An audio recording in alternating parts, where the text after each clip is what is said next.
everyone, and welcome back to the channel. I'm Susan. I'm Tab. And we are MCU Explained. And before we get started on our episode five, are we up to five? Wow. Yes. Five recap of Wandavision. I would just like to let you guys know that this video has spoilers in it. So, so some of you seem to not know that we are dissecting the episodes and there are spoilers. So don't watch if you haven't watched episode 5 yet. Put us on after you have divulged or binged that or digested. I think I was trying to say digested, but I came up with two other words. So this is full of spoilers, but we do deep dive into it with a lot of our background knowledge. We're not associated with the show, but we do have educated guesses. So thank you guys for watching, and we're just going to get started because this episode was so full of so much, and I'm really excited to talk about it. Yeah. Episode 5, which was called On a Very Special Episode. It was a very special episode. So the first thing that happened wasn't even in the episode. Right. It was the previously on Wandavision. The line about Monica having to run home has been changed to she's gone, she didn't belong here. Yeah. Which a message to people watching. Like she knows they're watching her now. Yeah. Yeah. I thought that was so interesting because I was like, I didn't even notice till the second time I watched through where I was like, that's not the line from the other episode. Huh. Interesting. Yeah. She doesn't belong here. But it kind of is, it makes more sense when we learn more about the show that we do later in the episode, but we'll get there. Okay. So we open back into the sitcom world. It's the 80s. It's a very, what is it? All in the Family? Like All in the Family. It felt a little Roseanne. It felt like so many 80s sitcoms to me. Like definitely All in the Family, especially with the hair. Yes. And the outfits. The twins are little babies and they won't stop crying. So Wanda and Vision are doing normal parent stuff, trying to get the babies to go to sleep. And Wanda has Vision go away so she can try magicking them to sleep. And it doesn't work. It doesn't work. So the babies both of them are immune to her powers. Yes. And she even said, why won't you do what I want? Yeah. Which her whole thing right now, do what I want. Do what I want. So yeah, no, that was super interesting because I thought actually when she did that it would work on one and not the other. Like, you thought it might work on Tommy but not Billy? Yeah. So Wanda says maybe we need some help, and Agnes just appears to help. Right on cue. Right. We have the applause breaks for characters now. Mm-hmm. So very 80s sitcom of them to start doing that. Yeah, very fun. And then she offers to like help the twins go to sleep, and then Vision has a big panic and doesn't want her to hold the twins. And then he says totally breaks, asks if she should take it again. Wanda and Vision are very confused, and Agnes even says to Wanda, you want me to hold them, because that's why she came in there. So this is like, for me, this was very strong, very straightforward. Agnes isn't being controlled. Right. But Agnes is aware of what Wanda wants and what Wanda is controlling. So to me, that it was like a dual thing. It was that, like what you were saying, she's not being controlled, but she is aware and she knows what Wanda wants. So she's hearing something, even if she's not being controlled by it. Yes. And she just bounced back into things like you would if you genuinely had an aside with someone. Whereas everyone else, when the reality breaks, it's just like abruptly cut to them acting completely differently. Totally. And once again, we see Catherine Hahn doing an awesome job of adjusting her acting to the era that she's in. Incredible. Incredible. Did you notice that when the reality broke, the baby stopped crying? Yes, I did. The baby stopped crying. Everything got kind of quiet. Yeah. Yep. Yeah. Reality breaks. The babies are crying for sitcom reasons, not real reasons, is how I took that. Agnes starts doing stuff with the babies, and Vision takes Wanda aside and is like, what is going on? And man, Wanda just kind of plays dumb. Yeah. Yeah. But again, like, I'm so impressed with some of the acting that's happening in this show, because like you could tell that like Wanda knew she was lying to him, even when she was playing dumb. Like she knew that like that was weird, but she knew that Vision couldn't know that that was weird. Like he shouldn't be aware of how weird it is. So I just was very appreciative of the acting involved with that. Yeah. There's also Agnes interjecting throughout their conversation to distract, which is again helping Wanda. She sprays something on the babies, which Lavender. She says it's was lavender. it? I know she says it's lavender, but was it? Right. As I'm sure you guys all know, we think she's a witch. Yeah, we think she's Agatha Harkness. And Vision says, "Did you really not see what I saw?" And that was the only moment where I thought Wanda might like kind of crack. But then Agnes was looking for liquor. Mm-hmm. Distracting. Yep. And the baby stopped crying.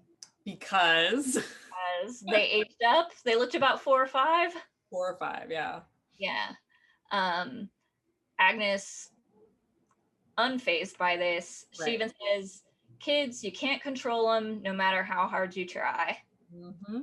Agnes really knows what's up. She knows a lot more than she has let on, and it was very obvious in this particular episode that she knows stuff that's going on. Yeah, really knows. Mm-hmm. And then they did a Family Ties opening credits, where they showed everyone as kids and then getting older, and then they showed it was a little bit Growing Pains too. It reminded me a little bit of Growing Pains also, and I loved Growing Pains. They show baby child Vision, and I hate him. Baby and toddler child Vision were like nightmare fuel. Yeah, I never want to meet that baby. And I love Vision. He's one of my favorites, but I don't want to meet him as a baby. He was never a baby. No, he wasn't. He just existed. And as we said before, Tommy and Billy are Wiccan and Speed in the future, and throughout the episode, their clothes are color coordinated to their superhero clothes. So Billy is a lot of blue and red, and Tommy is a lot of like green and gray. I know that they're Billy and Tommy in comics, but they still confuse me sometimes, and I just defer back to Wiccan and Speed because that's what I understand. Yep, fair. So then we go to Sword headquarters, or temporary headquarters, I guess.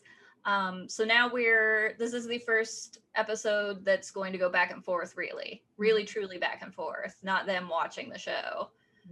And we get Monica's recount of what happened while she was in the anomaly.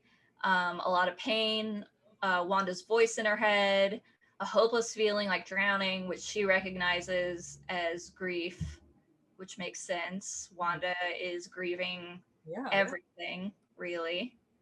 And then Jimmy and Darcy comes in, and Darcy's a fan of hers. Yeah, she's been watching the show, which is adorable. Which, by the way, in my head, she was a fan of the show, but in my head I was like, oh, she's a fan of Monica Rambeau. Who isn't? And I was like, oh wait, because she was watching her on the show. Okay, Susan, she's not like hyper aware of everything, like she. But that's totally what I did the first time I watched it. I was like, yeah, of course. Who isn't a fan of Monica Rambeau? Oh, because she watched her on the sitcom. Oh, you're dumb. Anyway, keep going. And then Monica asks if she can leave from being medically checked out, and the person in there with her is like, something's wrong with the machine because none of her visuals came out, and she has to take her blood again. Monica says no, and as we told you guys, that's Monica getting her powers. There it is. So something about being in and out of the anomaly. The hex, because she hasn't the hex. Right. but yeah. the hex.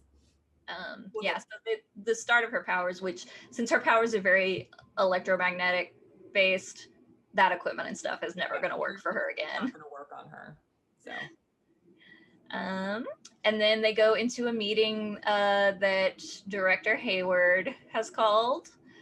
He switches to calling Wanda the principal victimizer, which Jimmy does not like, and Monica does not like either. Jimmy calls it an oversimplification, which is 100% it is. And then I liked that Jimmy says that he tries not to speak ill of people, and I'm like, good for you, Jimmy. Like, that's true. But also there was a fun little thing, like she doesn't have a weird nickname or anything like that. And I was like, she doesn't yet. So that was actually a question that we got from a couple people, was like, I thought she was called the Scarlet Witch. She is. They've never called her that in the MCU. Haven't called her that in the MCU yet. Yeah, she doesn't have her alias yet. So right now she's still just Wanda Maximoff. Yeah, she's never been called that in the MCU. And you can fact check us on that because she hasn't. Yeah. And she's really only now we're seeing her and how much her powers can actually do, and how much more she has access to than it looked like she did initially in the MCU. For sure. So really, that nickname I don't think even would make sense yet. I think she would have. She needed to get to this point for it to make sense, and I think that like kudos to everybody over at Marvel, because like they had to build to this. And PS, like one of the reasons she's called that in the comics is like because she's not a good guy. And so it kind of points toward, we keep saying this on our MCU Explained show here, but here, like what, Susan? Anyway, right here. You're watching it. That like we're seeing her heel turn, and this is kind of another hint at the fact that like she's going to live up to this name and it will be her heel turn. And then Hayward also calls her a terrorist, and Monica says no, she's not. She doesn't have a political agenda. Yeah, doesn't. Monica survived being thrown out because Monica survived being thrown out because Wanda protected her, which if you go back and watch that scene, she has wrapped her in like magic cushion, magic shield, so that she doesn't get hurt on the way out.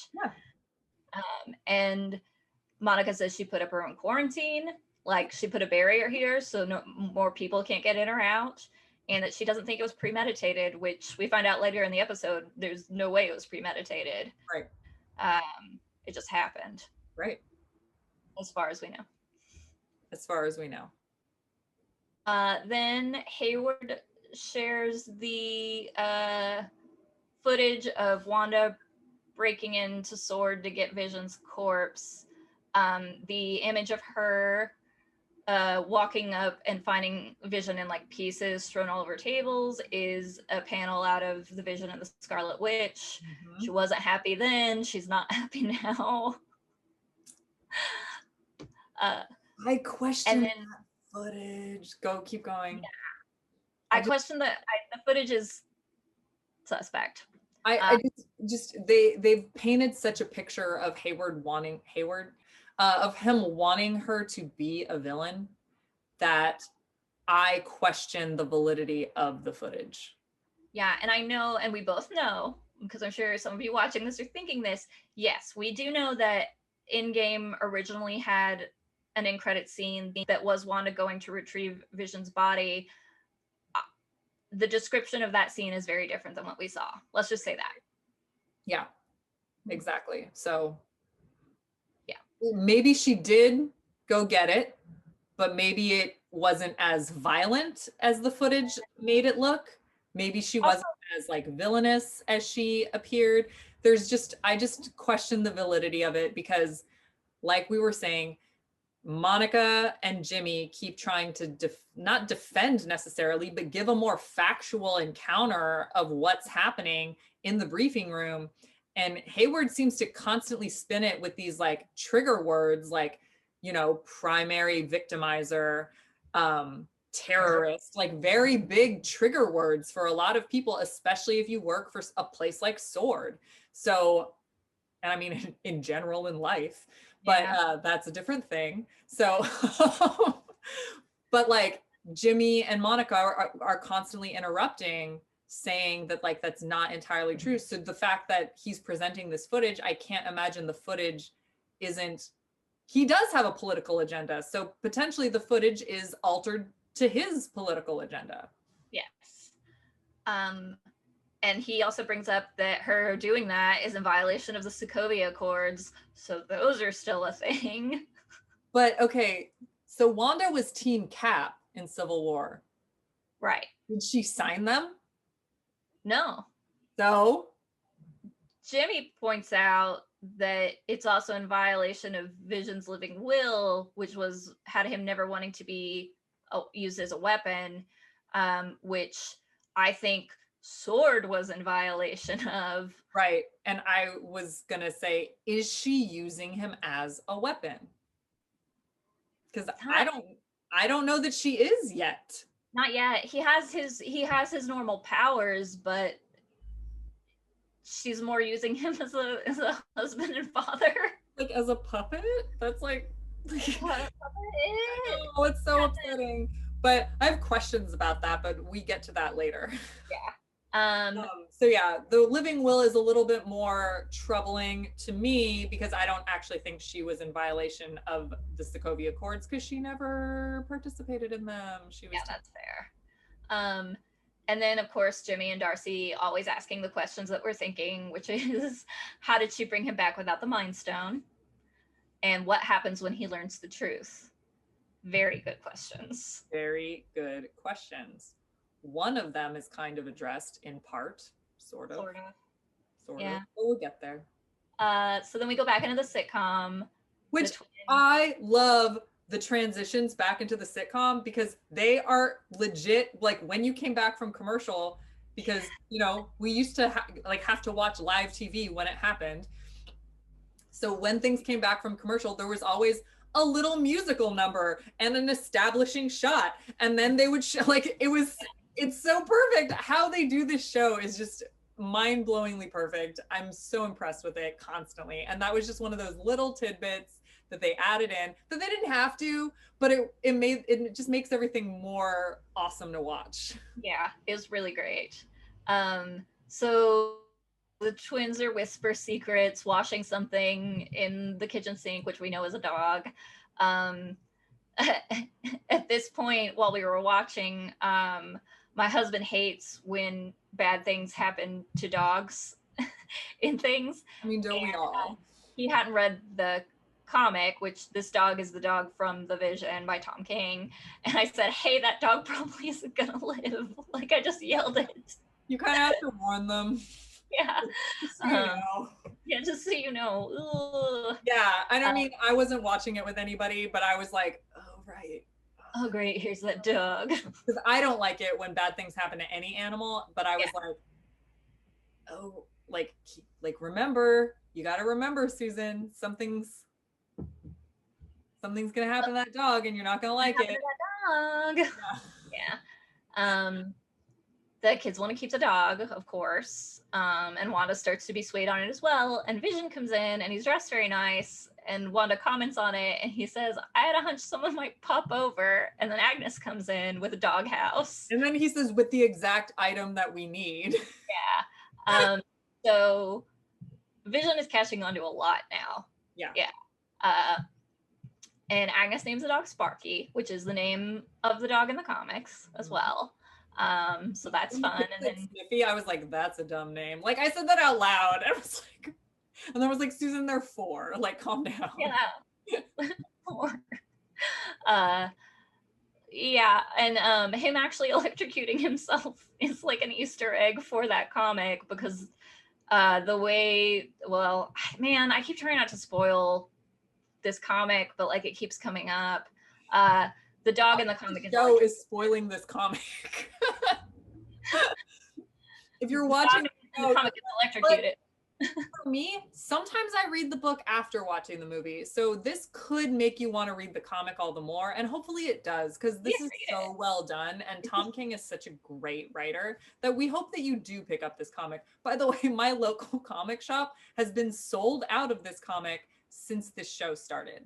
Yes. So if you want it, I don't necessarily think you should go to, like, I'm not a big like get comics off Amazon person, but it might be the only place you can get it right now. You might be able to get it on Marvel Unlimited if you have that You can app. get it in Marvel Unlimited. Okay.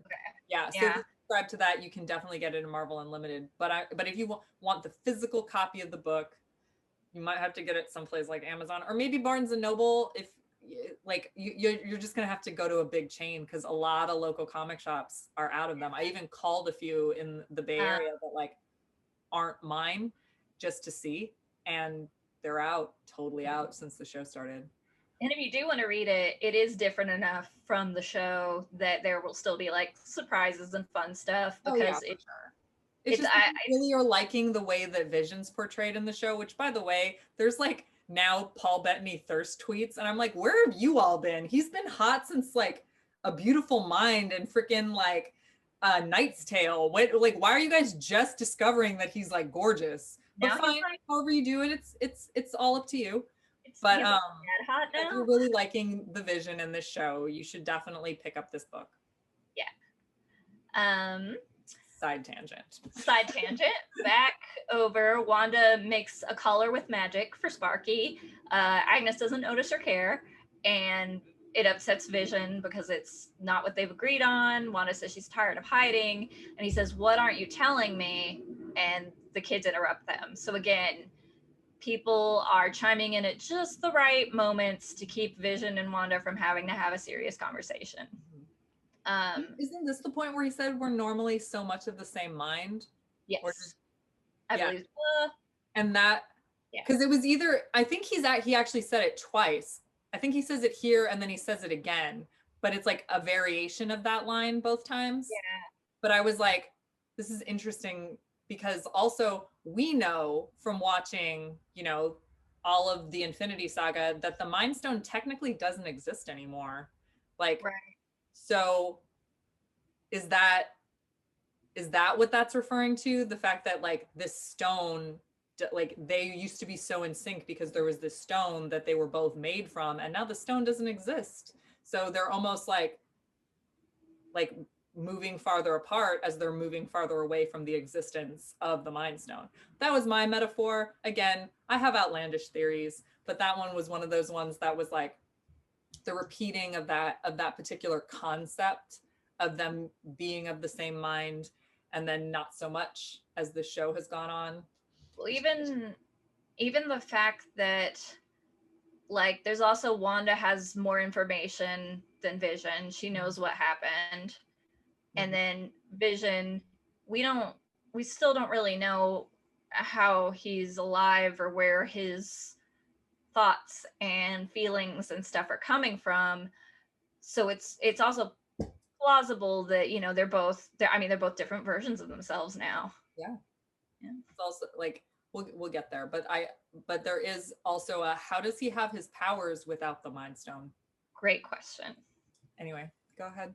Have more to go. And then they tell the boys that they have to be 10 to have a dog, so of course they just age themselves right up again so they can keep the dog.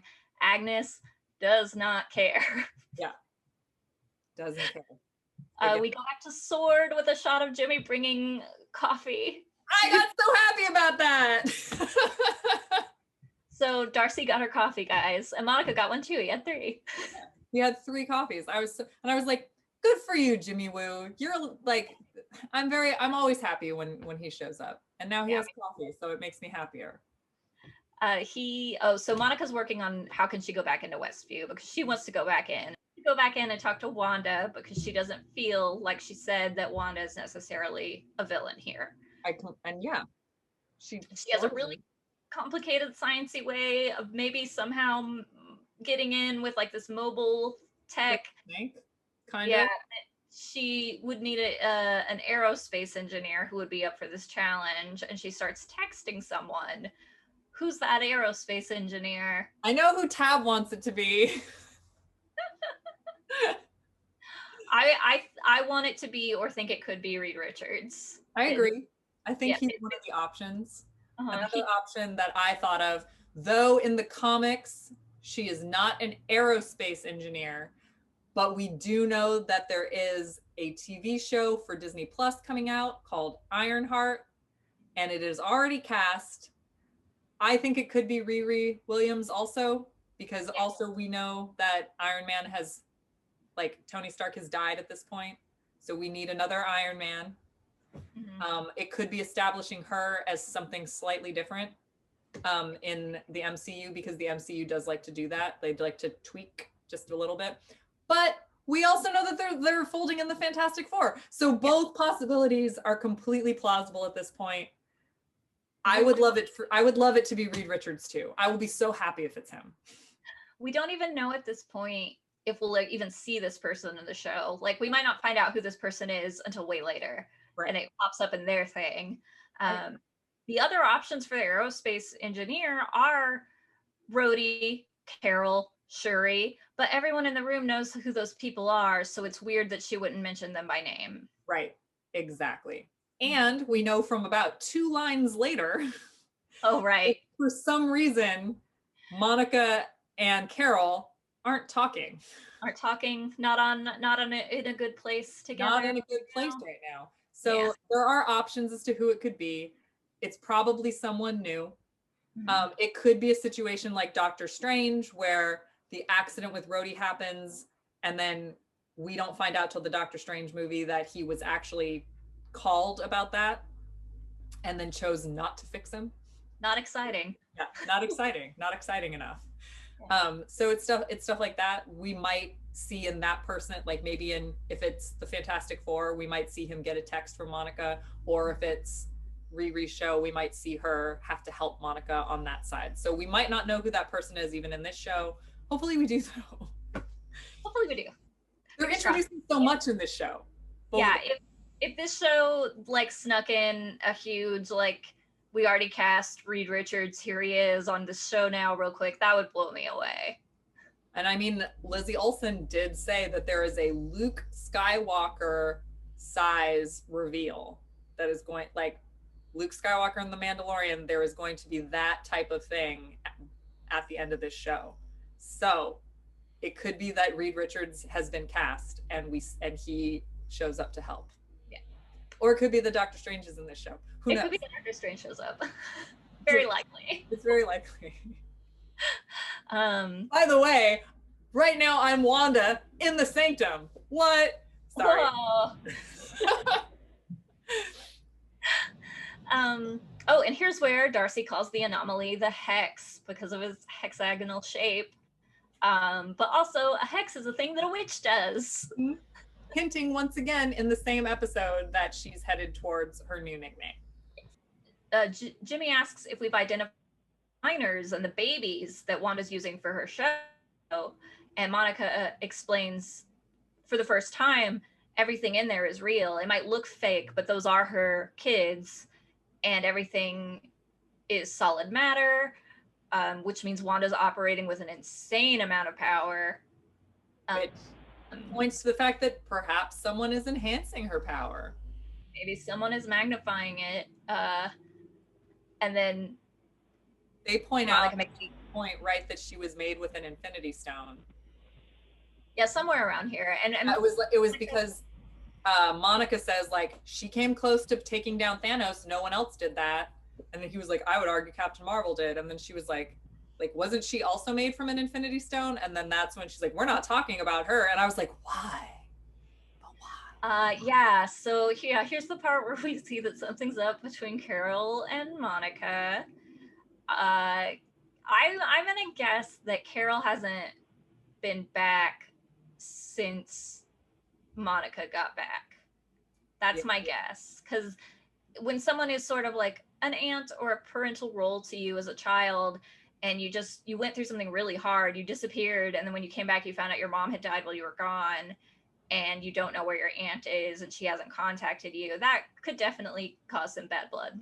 Can you please share with our viewers your theory on Captain Marvel's haircut because it made me Oh, cry when you told me. and I just like I really would like to point out that like this is the timeline of this works perfectly, and Tab seriously made me tear up. And I might cry again because I'm almost crying thinking about it, and you guys don't even know what it is yet. I said that maybe Carol's hair is short in Endgame because she shaved her head in support of Maria when she was going through cancer treatments. Very likely, very sweet. Um, Like they were so close. I'm They're crying over fictional characters. Sorry. she and that too, where obviously I don't think Carol would have left her alone. She would have been there, but maybe Monica doesn't know that, and Monica just thinks like Carol abandoned them at this point. Yeah. And if she hasn't seen Monica since she's been back, like we don't know. We know that she went to Tony's funeral. So maybe, I mean, I don't know that Monica knows she went to Tony's funeral, but like, Right. sorry, that just really got me. But she could think something like, oh, these Avengers are now more important than family. Yeah, absolutely. These But people on planets.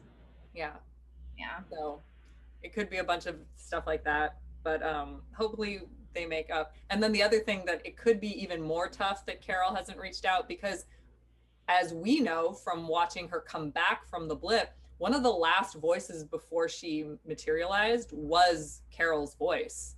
Yeah. So it could be that much harder on her that Carol hasn't reached out since she's been back. Yeah. So, uh, one of the things they mention is prop sets and wardrobe and how it all can't be real. And then Monica gets the idea to test her pants that came back with her through the hex, and they're real. They're not mind controlled to be able to see them the way they are. It's also reworked the initial fabric of her clothes, which included Kevlar. So now the pants are partially Kevlar. Mhm. So it's not an illusion. Wanda's permanently rewriting reality. And that's when they get the idea to send in something that doesn't need to be changed. Mhm. But now we go back to Vision, and he's at work. They have email. Another great 80s sitcom cut. Yeah, the email and internet for the first time. It's the 80s. Norm is so excited. He makes all the classic internet jokes. They boot it up and they already have an email, but it's from Sword. So it was meant to go to the people around the hex, not the people inside of it. The office people read it in unison like creepy little monsters. And in the email, they call it the Maximoff anomaly, and they point out the radiation, and those are the things that alarm Vision because that's very obviously Wanda. Mm-hmm. So Vision wakes Norm up, and Norm has a full-blown panic. Only thing that made me kind of like it didn't occur to me until this point that I was like, wait a second, how can Vision use his powers? He doesn't technically have the Mind Stone anymore. Right. Like, so is she allowing him to use his powers? Is someone else allowing him to use his powers? But it took until this point for me to go, huh, wait a second. And then I went backwards in my head and was like, maybe this is why he was doing weird things in other episodes, like with like the speed instead of flying. Like whoever it is has his powers slightly wrong. Oh, maybe. Or yeah, or Wanda's just granting them as needed. Yeah. Although I find that less plausible right now. Right now, like why would this be an as needed situation? If anything, she wouldn't want him to do what he does and wake up Norm. Yeah, So, yeah. Norm is very upset. He doesn't know how long he's been there. He knows his father is sick. He wants his phone. And he tells Vision, you have to stop her. She's in my head. None of it's my own. It hurts. Make her stop. And it sort of devolves from there. So Vision puts him back because right now, since we don't have a solution, that's honestly probably the kindest thing he can do for him. Right. But now he is super worried. Vision's level of worry in this episode goes from like a 2 to a 10. Yeah. We go back to the house. The twins are training the pup, who is adorable, and remember, an actor, so he didn't really die. He had a great time. Mm-hmm. And they say they want to show their dad the tricks, and Wanda said dad's at work. But the twins know it's really Saturday. So again, they're not affected by her magic, although Vision was. Right. And it's her explanation kind of boils down to he needed a distraction so that he'll stop noticing things here. Which didn't really work since he started noticing stuff at work. But it's probably worked before. Yeah. Oh no, I'm sure it has worked before. The twins ask if Wanda has a brother, and she says she does, but he's far away, and it makes her sad. So she doesn't actually say that he passed away, just that he's far away. So to me, that hints at the fact that possibly Wanda's aware of multiverses. Oh, maybe. Yeah. The dog gets scared here because this is 80s Stark Tech drone that Sword sent in, but it doesn't need to be changed because it's from the 80s. I thought it was interesting that Sparky heard it like the second it entered the barrier. It was way before it got to their house. Well, wow. You pointed out something to me via text. Did I? Yeah, about some character in the Marvel Universe who we've talked about several times taking the form of a dog in the past. By the way, this is another animal that we've seen in the show. Yes, and we suspect that the animals are Mephisto. There is a run where Mephisto cannot resurrect himself. He normally can. And so the only thing he can come back as is a dog, and use that as a means to eventually bring himself back. So it is kind of funny that there's a dog. Mm-hmm.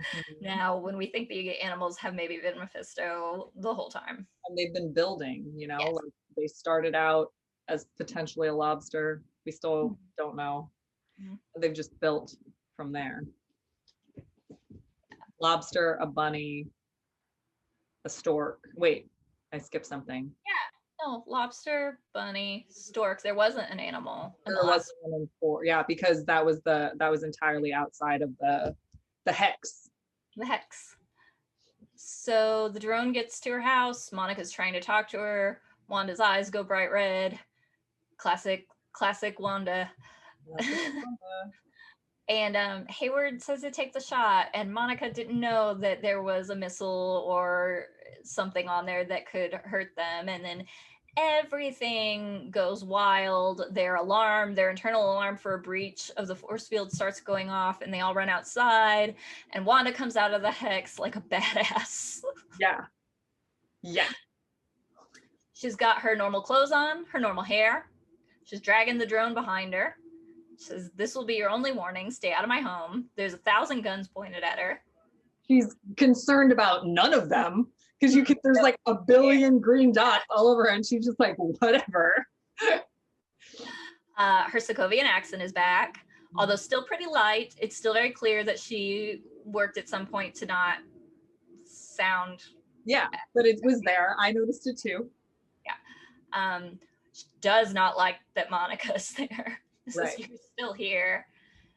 And Monica talks to her, does a really good talking down to her about like, you can hear my thoughts on level, I'm an ally, I want to help you.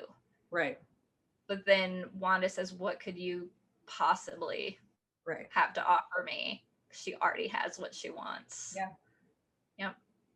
No. I loved this scene. It was my favorite scene. Probably in the whole show so far. Yeah. But again, like 100%. Oh, Wanda's caught up. She figured it out. She knows what's going on. She can control lots of it. Yeah. Which again, she proves when she has all the guns point at Hayward. Yep, that is the next thing that happens. Delightful. I was so happy. Because again, also, to me, that was proof that Monica's right. She knows Monica's not the real threat. Yeah, she did not point. She did not point them at Monica. She pointed them at Hayward. as she goes back through the barrier, Wanda changes it, and now it's bright red and very visible, and I assume stronger is my guess. Gonna be harder to get stuff in and out of there. Yeah, she tried playing nice, but they wouldn't let her. So she made it stronger and better.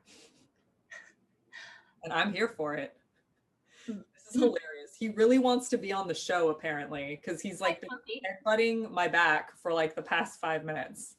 So there you guys go. There's your cameo for this episode. Magic cat disappeared now. Yeah. Now we have an animal on our show. Great. This is only going to go really well for us from now on. Everything's great. Yeah. Okay.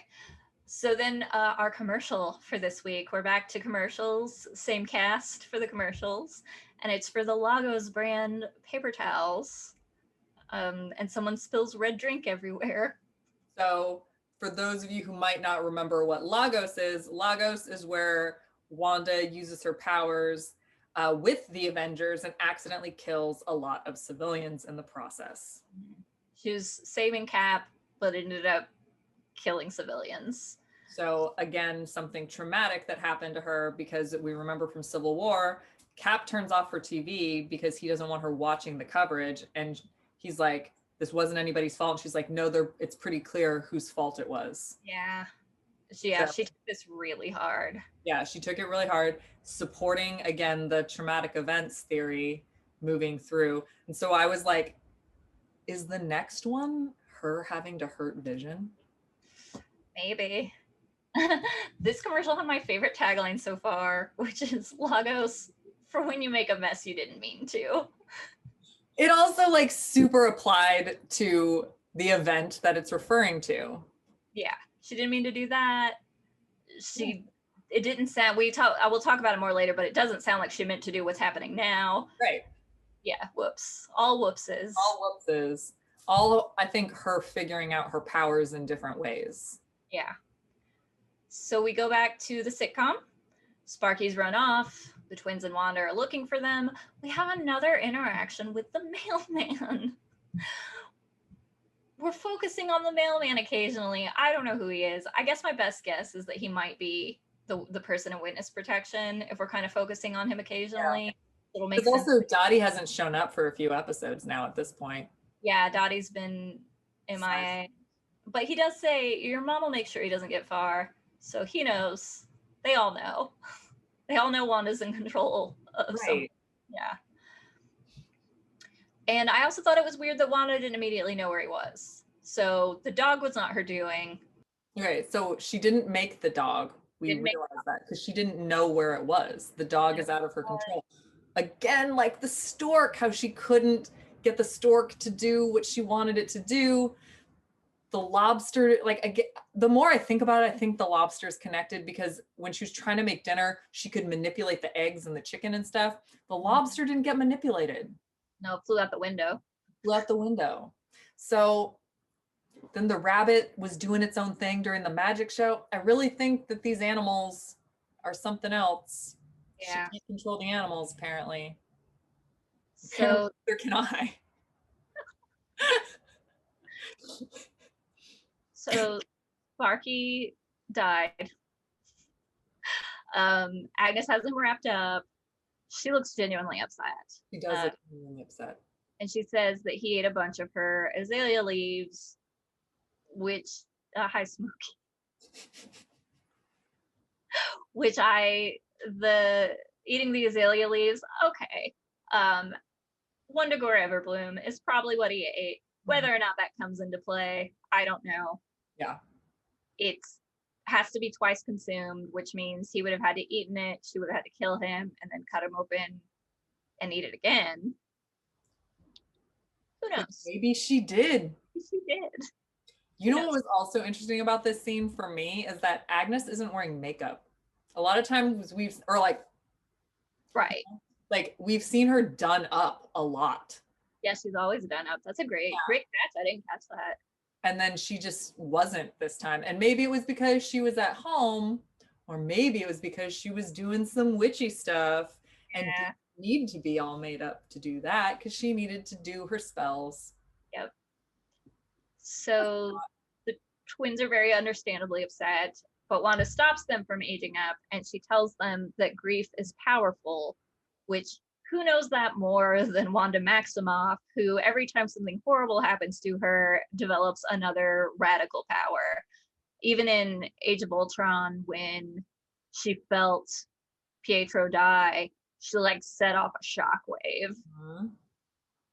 So yeah, Wanda grief has given her a lot of abilities, or helped her find them. The twins do ask her to bring the dog back from the dead. Wanda says she can't, that some things are forever. And Agnes is also upset to hear that she can't bring the dog back. Again, questionable motivation there. And then Vision shows up and is very sweet with the twins, but does hear like the part of the conversation that's like, can you bring them back? And her saying, no, he did that. So they're back at the house. It's nighttime. The twins are in bed, I guess. And Vision comes into the kitchen from outside, presumably because he was burying the dog. Because then he washes his hands and he kind of offhandedly says something about burying the dog. Yeah.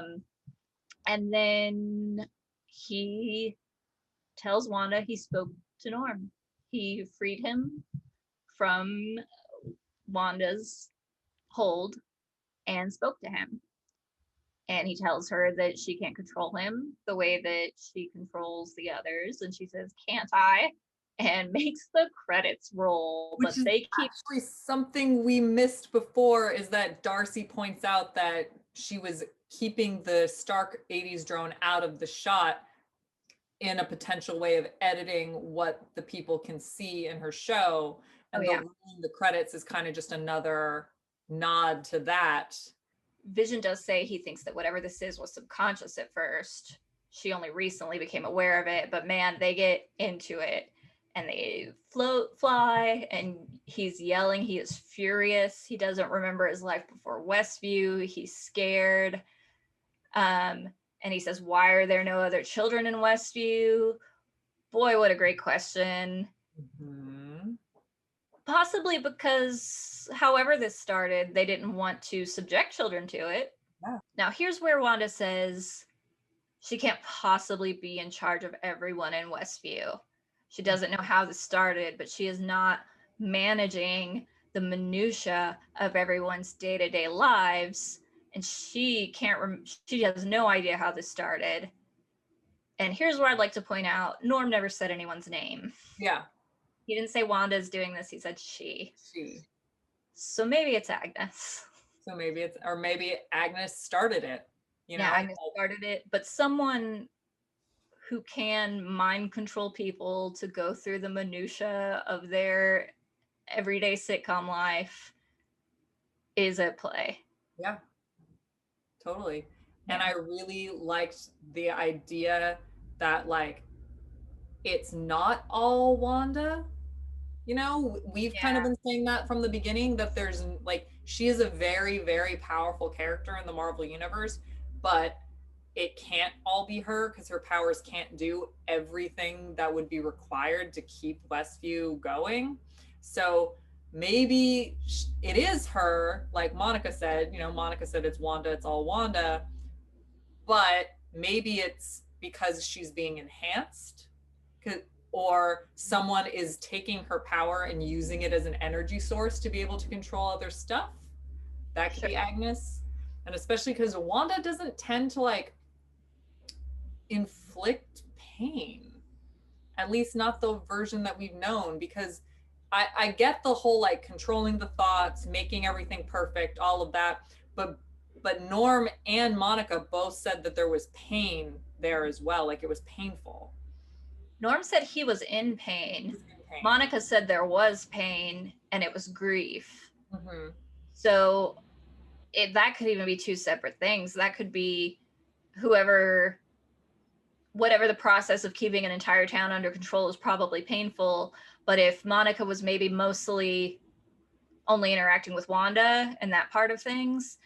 Maybe she just felt Wanda's grief, which, yeah. Totally understandable. This is also when we find out that Wanda doesn't know what Vision does during the day. Like, when he's off doing his own thing, he's off doing his own thing. She didn't know there was, I guess, a breach of mind breach and that Vision found stuff out. So she's genuinely, truly, I don't think she's controlling everything. Right. Yeah, agreed. She genuinely didn't know about that.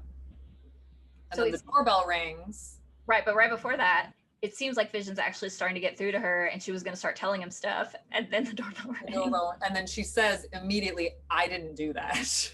Yeah, but he doesn't believe her, which, fair at this point. Yeah. Fair. Wanda opens the door, but it cuts to Sword, where the breach alarm is still going off.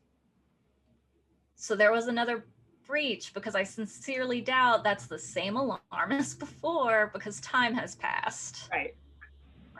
A lot of time has passed. And Darcy is running around, probably getting ready to run outside and see what's getting breached right now. But instead, she sees on the TV that Wanda's opening the door, and we get this very like coy setup. Here's the back of someone's head who looks like Quicksilver, and then the turnaround to where it's Evan Peters' Quicksilver, not Aaron Taylor Johnson's. Here we are. Welcome to the multiverse. That was so exciting. It was so exciting, and I love the audience applauding. Yeah. And I love Darcy saying she recast Pietro, just in case you weren't sure what was going on. Yeah. And then super fucking surprised. Emotional then, and does accept him as Pietro, which... To me, again, is another hint that Wanda might be aware of multiverses. Might be aware of multiverse, but to me also... maybe someone pulled him in, and so it's someone else's influence that's making her accept that this is her brother. Yeah.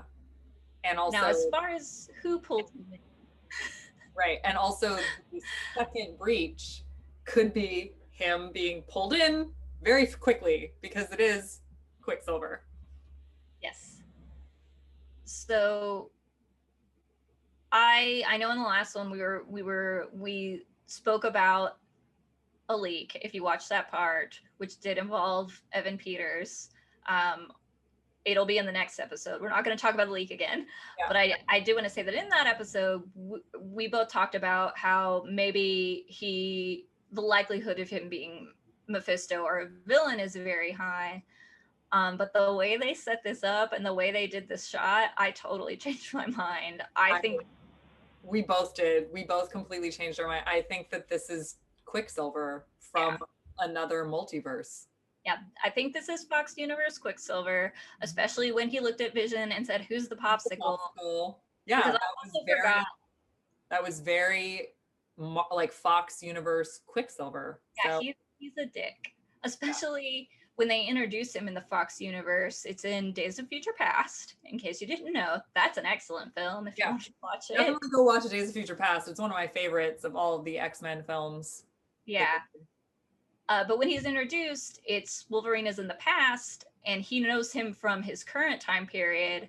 So him saying like he's a kid right now, he's not an adult man who can deal with responsibility, and he is like a dick, and he's about the same age as he would be in WandaVision now. So yeah, that's snarky. Yeah. But he's Starkey Peter, because he's Peter in Fox, not Pietro. Yeah. I'm all for this. Like I said, I completely changed my mind. I think that this is the first taste that we're seeing of the multiverse of madness just happened in this episode.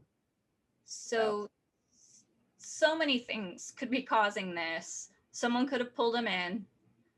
Is one option. And then another option is something about what the hex is and how it works has started to break down the multiverse. So it's weaker, which would make it easier to pull someone over. So it still could have been an intentional. I'm pretty sure it was intentional because it interrupted a serious conversation between Wanda and Vision. And we've seen several times, every time Wanda and Vision are about to have something serious where she's going to tell them something or they're going to break, something cuts in and happens. Yes. So someone else is involved. It's not just Wanda. Yeah.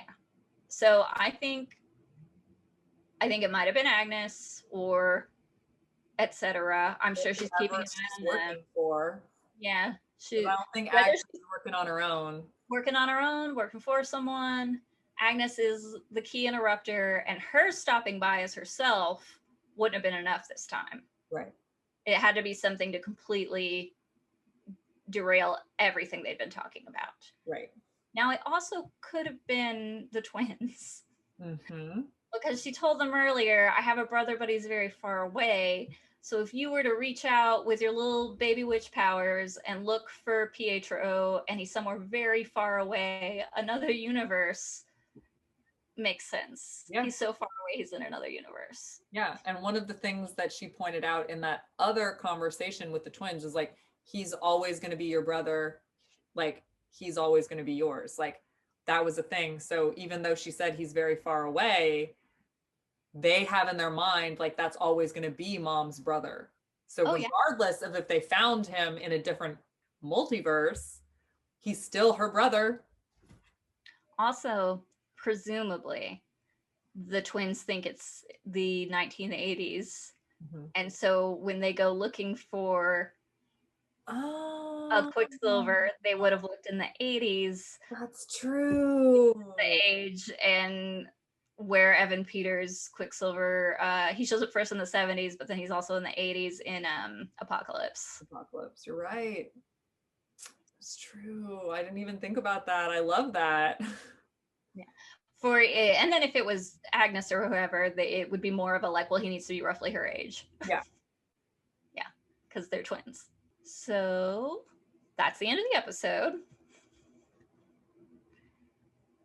For me, I think that we got the first taste of the multiverse of madness, and I am here for it. So we can go on to questions because I am so excited for the next episode and every single piece of the Marvel Cinematic Universe moving forward from this point on. Yeah. And I know from being on the internet that a lot of people really do want to see Aaron Taylor Johnson come back. And just because Evan Peters is here doesn't mean Aaron Taylor Johnson won't be back. Right. Agreed. But also he's dead. And they keep saying that dead is forever. Yeah. I would love to see him back too, just because I felt like he got gypped. Yeah, I always felt like they killed him off because Fox's Quicksilver left such an impression. He has an iconic scene showing his powers that they've never really been able to do with a speedster before. Hey. So I kind of felt like that was a lot of the reason that they killed him off. I think that the actor might come back and do a flashback. I think we might be getting a flashback episode here fairly soon. Mm-hmm. So that he could come back there. And also we're going into the multiverse. So another version of him could pop up played by the same actor. Yeah, anything's possible. Anything's possible. In addition to people talking about Aaron Taylor Johnson coming back, I saw a lot of people complaining that Evan Peters' Quicksilver powers is not how his powers work. And it absolutely is. What they did in Fox to show the difference was you see it from his perspective instead of the outside perspective of him moving really fast. You're in his perspective where you see that to him, he's moving so fast, everything is slow. They found a cooler way to show his power, is what they did. Did not get that? Yeah. Did people really not get that? I saw an argument in like a comment thread where people were arguing about how he was too overpowered and that's not how his powers work. And yeah, it is. That's confusing to me. You fundamentally didn't understand what they were doing then. Okay. Some of these we did already answer in the course of us talking, like people asking why aren't they calling her the Scarlet Witch and things like that. She hasn't been called that in the MCU yet. Yeah. From Height Street Girl on Instagram, Do you think that was really Wanda that went through the force field to talk to Sword? Yeah. Yeah, I do too. I do. I can see how a villain that's involved would absolutely make a play like that, but that was so much Wanda becoming the Scarlet Witch to me that Yeah. I think I completely agree with that. Yeah. I think Hate Street Girls, my friend Ashley. I'm pretty sure that's her. oh. Yeah. I'm pretty sure that's her. If it's not, I'm sorry. And then we see from Strickland Art a couple of Lagos references. How will they tie what happened in with her grief over Vision? How are they tying in Lagos to everything else? I think it's all grief. I think it's all grief because, again, like, Lagos was such a traumatic thing for her, because she thought that she was doing something so good and it turned out not that way. Yeah. And that's like almost a microcosm of what could have been happening here, but now I think we're more knowledgeable that she's not so sure this is entirely good anymore. She just knows she's getting what she wants, and so she doesn't care. Her grief is just built and built and built. And honestly, she's never healed from it. It's just one thing right after the other. And she keeps trying to get better, but anytime she does something to try to get better, something else happens that's traumatic to her. It's so relatable. I believe, okay, it's from the Dawn collection. Will we see Magneto by the end of the season? Now, I will say Magneto is a Luke Skywalker level cameo. I would agree with that. Magneto would definitely be that. And that mirror gif that has turned very popular right now of when she turns around with the with her magic mirroring the way Magneto does it in the Fox universe. That would definitely be a Magneto level, a Luke Skywalker level cameo for the. That's regardless of if it's Fassbender or Ian McKellen. I'll take either one. I'll take either one because if it's Magneto on the outside of the hex, it's probably going to be McKellen. If it's Magneto on the inside of the hex, it's probably going to be Fassbender. Although if the multiverse is breaking, let's say, in specific spots of time, it would be more likely that it's Fassbender if he comes through where Quicksilver came through. True. That is true as well. And I will point out that on the Graham Norton show, Ian McKellen and Fassbender have said that they were upset that they didn't get their scene together in Days of Future Past the same way Patrick Stewart and James McAvoy got a scene together. Oh, so, man. Would this not be an excellent way to give these actors what they wanted? Yeah, that would be great. And also, I do want to bring up, because we've talked about it before, in the current comic book canon, Magneto's a liar, and Quicksilver and Wanda aren't his children. Mm-hmm. That doesn't mean that's what they would use for this. Right. It could end up being like, oh, they were adopted. Magneto was their dad the whole time. They can do whatever they want. Multiverse. Yep. So we know that in MCU canon, they have a tendency to take what has existed and skew it slightly. So it is possible that while in comic canon, they are not currently Magneto's children, Quicksilver and Wanda, it is possible that they'll change that. They can do whatever they want because they have the entire multiverse to work with right now. They do. Roaming Romanoff, do you think Sword / Hayward was trying to resurrect / experiment on Viz? Absolutely. I don't know if they're resurrect. Yeah. But experiment, absolutely. Figure out how to make more of him. Mm-hmm. How to have living army. How to have sentinels. Mm-hmm. In case you don't know, Sentinels are the giant robots that storm around and attack mutants in the X-Men universe. Yes. Yeah. And they are strong and sentient, but very not sentient like Vision. They're very one-minded about. They're almost like the Borg to pull in another fandom. But also I do not think they're made from vibranium. They are not. Okay. Because I believe Wolverine can Yeah, cut. Wolverine can cut through. That's why I'm like, I'm pretty sure they're not vibranium because Wolverine can. I can't imagine that Wakanda would hand over a bunch of I don't vibranium. think they would either. I think something very bad would happen to Wakanda in order for them to get that much vibranium. Yeah, so probably trying to figure out how to build something similar, if not the same, to help push his agenda. Lyrazilla, do you think Wanda is the villain? I think she is partly the villain. Yeah, I think she is a villain. I A don't villain. know that she's the villain. And I don't think she means to be. It's just happening. Mm-hmm. And I don't really blame her because if someone was like, here is everything you ever wanted, all you have to do is keep it all contained. I Yeah, don't really blame her, you know? yeah. Like It is a yeah, it is a rough. You can have Vision back and you can have a life together. you can have Vision back, you can have a life together, you can have a family, but all you have to do is make sure everybody stays in this town. Like you're not gonna like, yeah, Yeah. nobody, yeah. I just feel like I don't necessarily blame, like I wouldn't necessarily do it, but like I kind of get where she's coming from. Even Cap broke the rules to go back and be with Peggy. That's true. That's true. That's a very good point. Oh, we actually should these. So we actually had a couple on Facebook that was is that Evan Peters Fox vs. Quicksilver, and if Wanda brought him to the door, why did she recast him? Kind of talked about all of that. Yeah. Again, I don't think that Wanda brought him to the door. I don't think she did.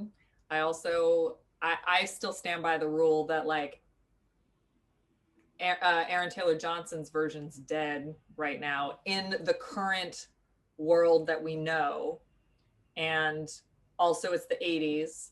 So I also think it's that on top of Tab's theory that she brought up earlier, where potentially whoever brought Evan Peters to the door is aware that it's the 80s and made him roughly the same age as Wanda in the 80s. Yeah. I think we covered that question. But thank you for asking. I like these questions. Yeah. It's also a nice way to like, I think maybe one of the most palatable, easiest ways to say multiverse. Here we're taking a fan favorite character played by this actor that everyone liked, and now he's over here. Yeah. I think the only one they could have done it better with is like if they brought Hugh Jackman. Oh yeah, and like, I don't know if that's. But I mean, Wolverine is in House of M, but I don't know how they would have done it in this show.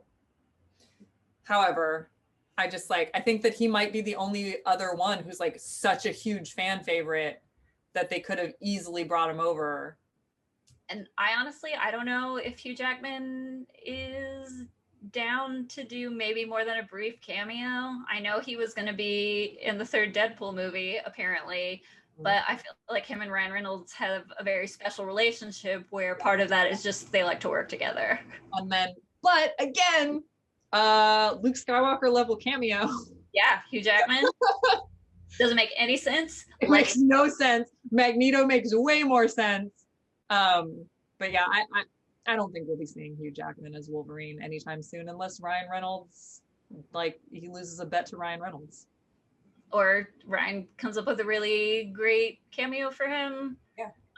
Yeah, I think it's more likely that I actually think it might be a while before we get another Wolverine. Yeah, I think so too. I think people will have to almost have time to get over Hugh Jackman as Wolverine. Yeah, because he did such a great job and he had a full arc. Mm-hmm. He had several of his own movies. P.S. though, how cool would it be to see Laura in her like 20s? I'm very into that. I would love to see her. So into that. Like, and then have a honey badger lesser known character, but I'm also obsessed with her. So Laura and Gabby showing up at some point would make my universe. Yeah, that would be great. It would be really great if when they get to the first X-Men team, if it is X-23 instead of Wolverine. I think it'd be great because Tom Taylor did such a great job transitioning her perfectly into the all new Wolverine role that I think that they could use that source material really easily to fold Laura into the X-Men team. And also, again, Tom Taylor with X-Men Red, if they decided to do something with Jean Grey, when Jean Grey puts together a team, she specifically seeks out Laura as Wolverine because Logan is dead in the continuity or in the part of the the timeline where she creates the X-Men Red team. Should do that. They should do that. That's a great team too. And Nightcrawler has a beard. It looks weird, but it kind of works. Like there was actually, I think Mahmoud Asrar posted a like, hey, remember when Nightcrawler had a beard post on his Instagram? And I was like, I do remember that. It's sitting in a trade on my bookshelf right over here. We also did get a lot of messages where people just said they were freaking out. Yeah, I got a lot of messages that just said, oh my God, WandaVision. And I was like, after this last episode was the most I've had friends messaging me and asking me questions and same. like, yeah. Same. I've had so many friends message me about this and I'm like really happy. And I'm like, watch our show. Watch our show. We have answers. Yeah, this is what we're doing this for. Anyway, that is it for our review / deep dive into episode 5 of Disney Plus's and Marvel's WandaVision. I'm Susan. I'm Tab. And we are MCU Explained. And again, we are on all major social platforms. So like us, follow us, send us questions, give us thumbs ups, like, subscribe, save our posts, do all that stuff to beat all those algorithms because it's different on every platform. And we appreciate support. We appreciate every single person who sent us questions and every single person who is sharing this and watching this. We couldn't do it without you. So thank you guys so much. We love you and we'll see you in the next video.